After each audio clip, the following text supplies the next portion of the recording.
살다 보면 간절히 이루고자 하는 꿈을 위해 앞만 보며 달렸는데 막상 도착해보니 애초에 길을 잘못 들었거나 또는 수많은 장애물에 가로막혀 모든 노력이 헛된 것처럼 느껴질 때가 있습니다. 그때 우리는 마치 거대한 파도처럼 밀려오는 두려움과 공허함에 휩싸이게 됩니다. 삶이 계획대로 흘러가지 않고 무엇을 향해 달려야 할지도 모를 때 방향을 잃은 경주마처럼 우리는 인생의 길에서 미아가 된 듯한 상실감을 느끼게 됩니다. 그런 우리에게 사이먼 시넥의 말은 깊은 울림을 줍니다. 영국 출신의 작가이자 동기부여 연설가인 사이먼 시넥은 목표가 흔들리고 방향이 보이지 않을 때일수록 Y를 찾는 것이 중요하다고 강조합니다.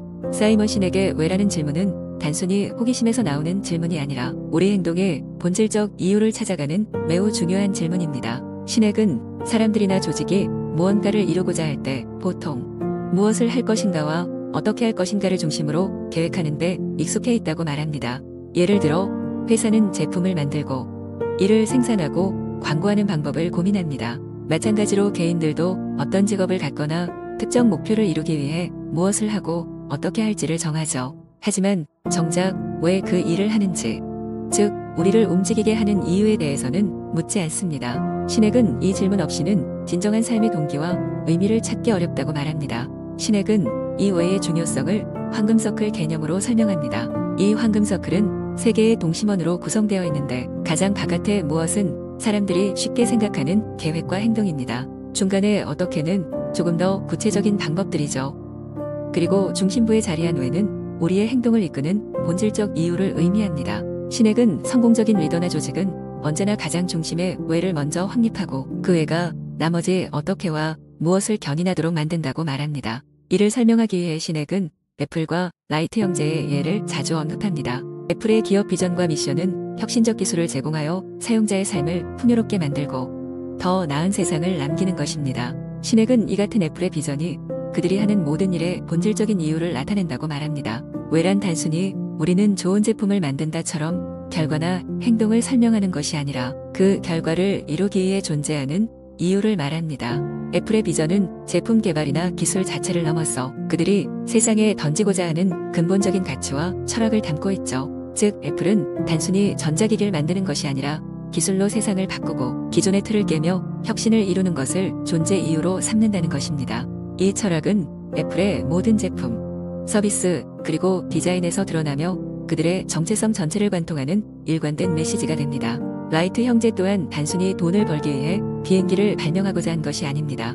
당시 많은 이들이 하늘을 날고자 하는 열망이 있었고 심지어 재정적으로나 기술적으로 더 뛰어난 경쟁자들도 존재했습니다. 하지만 라이트 형제는 비행기를 만들어 부와 명성을 얻고자 한 것이 아닌 인간이 하늘을 날 수 있는 꿈을 현실로 만들겠다는 신념에 매달렸습니다. 시넥은 라이트 형제가 단순히 비행기를 만드는 방법을 고민하는 대신 인류가 하늘을 날 수 있게 하려는 순수한 열정에 집중했기에 성공했다고 설명합니다. 즉 라이트 형제의 왜는 기계적 성취나 경쟁에서 이기는 것이 아니라 인간의 꿈을 실현하는 데 있었습니다. 이 신념은 돈과 자원이 부족한 그들에게도 끝없는 인내와 끈기를 줬고 결국 그들은 역사상 최초로 인간이 날 수 있는 비행기를 만들어냈던 것이죠. 시넥의 말에 따르면 이들은 무엇을 이루고 어떻게 하는가 보다는 왜 이 일을 해야 하는지에 집중했기 때문에 누구보다 강력한 동기부여를 가질 수 있었습니다. 이처럼 왜는 삶의 진정한 목적이자 길을 잃었을 때 우리를 다시 중심으로 돌아오게 하는 강력한 나침반 같은 것입니다. 이 원칙은 개인의 삶에서도 동등하게 적용됩니다.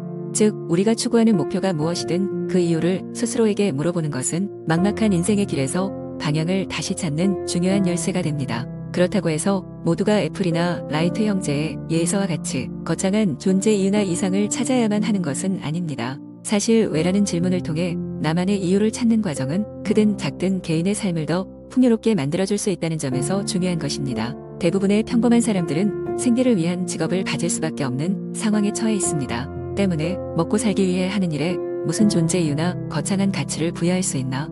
라는 반론이 제기될 수 있지만 시넥의 왜는 직업이 반드시 어떤 대단한 사명이나 역사적 업적과 연결되어야 한다는 것이 아닙니다. 그가 말하는 왜란 결국 내가 어떤 삶을 살고자 하는지 내 삶의 방향성을 결정하는 질문입니다. 개인의 삶에서 왜로서의 직업은 단순한 생계의 수단을 넘어 가족의 안정과 행복을 위한 경제적 토대를 다지는 일이 될 수 있습니다. 또한 자신의 소소한 취미와 즐거움을 누릴 수 있는 기반을 마련하기 위한 것만으로도 충분히 의미 있는 왜가 됩니다. 이처럼 삶의 본질적인 목적이 반드시 거창할 필요는 없습니다.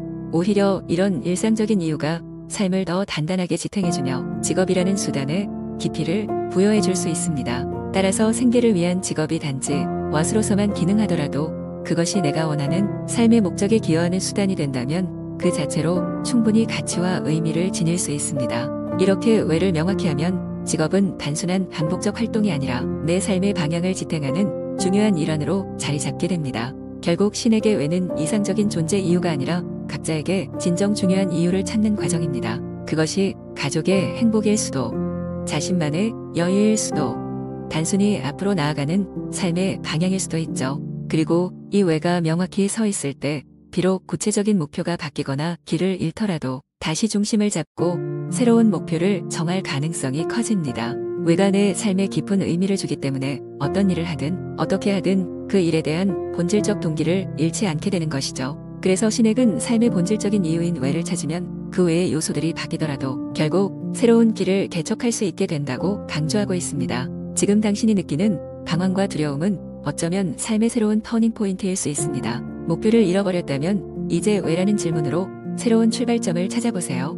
그렇게 다시 선 길 위에서 당신은 진정으로 의미 있는 방향으로 나아갈 수 있고 삶의 여정은 그 어느 때보다 풍요롭고 충만해질 것입니다.